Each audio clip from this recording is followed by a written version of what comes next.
My therapist was basically like, "You're not asexual." I was talking Yeah. about it's really confusing and people listening may not understand either, and that's okay because I haven't understood my own life for most of my life, but, like, I've been attracted to men my whole life. I've never been attracted to women, like, not even a little.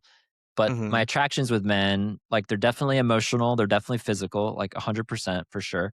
But I always struggle when it comes to the concept of sexual attraction because if you break it down into just, like, do I want to have sex with a man? The answer is no, I don't, and I don't wanna have sex with mhm, a woman either for that matter, but, like, if you just strip it down all the way down to that bare bones definition, which I think asexuality includes much more than do I want to have sex or not. But if that's what you were going mhm, to pare it down to, that's what I was trying to share with my therapist, and it just wasn't like landing or wasn't connecting because I still experience arousal. I still get aroused. It's not like that doesn't happen, right. um but yeah, it's just like it was really tricky to try to talk about it in a therapist's office, which is supposed to be a safe place, and I felt like I was on Yeah, blast basically. And I think it came from a good place by and large, but I think also I lost a lot of trust in him after that, and so it wasn't too long after that that I decided to part ways with this therapist because you're not I wasn't married to him. I'm not like committed to this person. I can cut him off. Like I think there can be this like preconception like if you break up with your therapist that it was a waste of time or that you failed. But right. like I learned so much from him because for despite the negative experience I had with him in with regard to processing asexuality, like I did learn a lot. He was very knowledgeable about matters of sex in particular. Mhm. But at the same time, I spent a year with him. It was time to move on. I found another therapist, and I think I've by and large gained more from this next therapist than I did from him. Um, but I don't know. It was interesting to start to process that at least with somebody. Right, and that's very important to me, like, that you share your experience because I want to be a therapist working with men, and Mhm. I wanna just be aware of some of, like, the maybe, like, the challenges that come with that.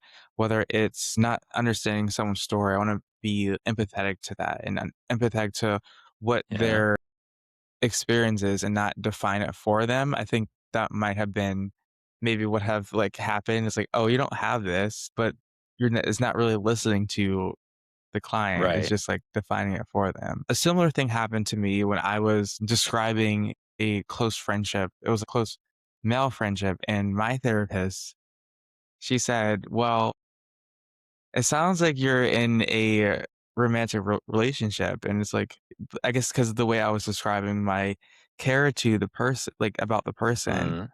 and she said, "Well, it sounds like you're dating the person." It's like, "No, it's just I'm expressing my care and, commitment to this person, but that's just not in a male friendship context."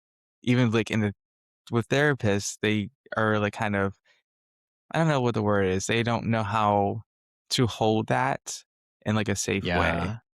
There's like not a context that a lot of people have for it. Like how can two men be affectionate with one another physically, emotionally, whatever that looks like, how can they extend care for another man, but it doesn't come across as romantic? Like that's the tension I think that a lot of people have today. And it's, one that I'm still trying to navigate too. It's like, yeah, how do I, whether the other person is also gay like me or straight or anywhere in between, like how do I extend care to that person? How do I receive love from that person in a way that isn't perceived as sexual or romantic, And that's a constant refrain that it's like simultaneously encouraging because I get emails from people or messages online from people who live on the other side of the world, like in Europe somewhere or Mhm. Asia or something, and they do not have this problem. I'm sure there's probably pockets of people that still experience Right. this, but like by and large, they don't. They're like listening to my content or reading my content, and they're like, it's almost like I'm speaking another language to them. Like, what?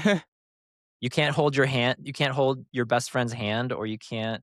I don't know. The list goes on. There's so many specific examples of men who can experience closeness without it being sexual or romantic, but it's, I guess it's a challenge in the West, like, it's just a different culture, different context out here. Right.